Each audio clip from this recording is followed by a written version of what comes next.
अस्सलाम वालेकुम, hi everyone, welcome to another day, welcome to another video. कैसे हैं आप सब जी? चलें अब हम चलते हैं अपनी वीडियो की तरफ। आज का हमारा टॉपिक है, पता है इन परेशानियों के पीछे क्या ख़ास बात छुपी है? चलें आए जानते हैं। क्या हमने कभी सोचा है हमारी ज़िंदगी में इतनी परेशानियाँ क्यों हैं?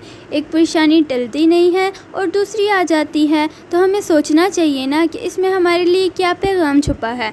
अल्लाह हमें कुछ हिंट्स दे रहा है, इन हिंट्स को समझने की कोशिश करो कि इसमें हमारे लिए क्या मैसेज है। एक परेशानी के बाद तुमने अल्लाह को याद नहीं किया, तुमने अल्लाह को अपना मामला नहीं बताया, तुमने इससे मदद नहीं मांगी, तुम इसके करीब नहीं हुए, इसने तुम्हें एक और मौका दिया है, इसने तुम पर एक और परेशानी डाली है, तुमने फिर मुड़कर इसकी तरफ नहीं देखा, इससे अपनी परेशानी शेयर नहीं की, इसने कितने मौके दिए, तुमने कितने गवा दिए। तुमने गौर ही नहीं किया कि वो तुम्हें क्या सिखाना चाह रहा है, वो तुम्हें अपने करीब करना चाहता है, वो तुम्हें नई परेशानियों में उलझा रहा है। क्यों?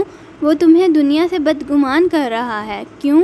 क्योंकि वो तुम्हें समझा रहा है कि दुनिया में कुछ नहीं रखा, ये दुनिया तुम्हें ऐसे ही रुसवा करेगी, ये दुनिया तुम्हें ऐसे ही तोड़ेगी, हर बार एक नए तरीके से तुम टूट जाओगे। वो सिर्फ ये चाहता है कि तुम अपने मसाइल सिर्फ इसी के सुपुर्द कर दो। तुम क्यों इतनी परेशानियों का, इतनी उलझनों का बोझ लिए फिर रहे हो? तुम अपनी परेशानियाँ अल्लाह के सुपुर्द क्यों नहीं कर देते? क्या ज़रूरत है ख़ुद को इतना हल्कान करने की? ये दुनिया तो है ही झूठी, धोखा है फ़कत।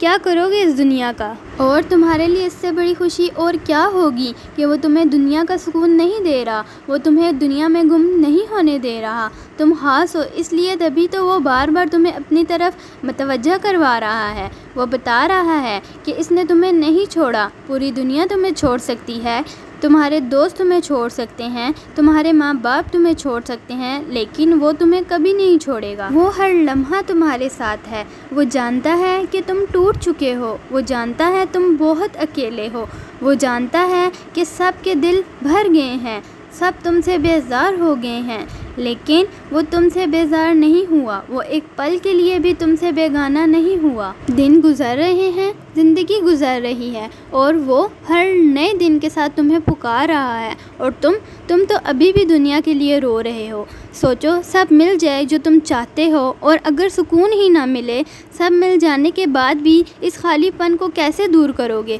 अगर अल्लाह से ही दूर होगे हमेशा के लिए, फिर क्या करोगे? सोचो जब दुनिया फिर से तुम्हें बेसुकून करेगी, किधर जाओगे? अल्लाह को ही दूर कर दिया अगर, फिर क्या करोगे? क्या हुआ अगर तुम अल्लाह के पास लौट आओ? तुमने एक ना एक दिन तो इसके पास लौटना है ना, तो क्या हुआ अगर तुम अभी लौट आओ? क्या हुआ अगर तुम इसे अभी राज़ी कर लो? तुमने जो बात के प्लान्स बना रखे हैं कि ये काम कर लूँ तो फिर नमाज और कुरान की तरफ ध्यान दूंगा, क्या हुआ अगर वो तुम्हें बाद में मौका ही ना दे? क्या पता ये परेशानियाँ बार बार आने वाला एक रिमाइंडर हो, तुम्हें अल्लाह का रास्ता दिखाने का रिमाइंडर, और तुम जो इसे बार बार गवा रहे हो, अगर सांसें उखड़ गईं फिर क्या करोगे? पछताओगे?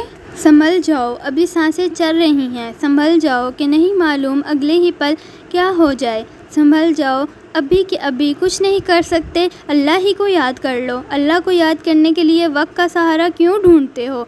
अभी इससे रुजू कर लो। तुम्हारे लफ्ज़ों की क्या वक़्त, वो तो सीनों तक के राज जानता है। वो क्या नहीं जानता बताओ? वो सब जानता है, वो सब कर सकता है, सिर्फ एक इसी की तरफ पलटना है और ज़िंदगी पलट जाएगी, तुम्हारी परेशानियाँ उलट जाएंगी। बताओ फिर कब कह रहे हो, ए अल्लाह मैं तेरे लिए हूँ और तेरी ही तरफ मुझे लौट कर आना है। तो यहाँ हम कहते हैं अपनी वीडियो को एंड। अपना ढेर सारा ख्याल रखिएगा, दुआओं में याद रखिएगा। इंशाल्लाह मिलते हैं अपनी नेक्स्ट वीडियो के साथ। और अगर आप लोगों को मेरी ये वीडियो पसंद आई हो तो लाइक, सब्सक्राइब और शेयर करना मत भूलिएगा। Thank you for watching. अल्लाह हाफिज़।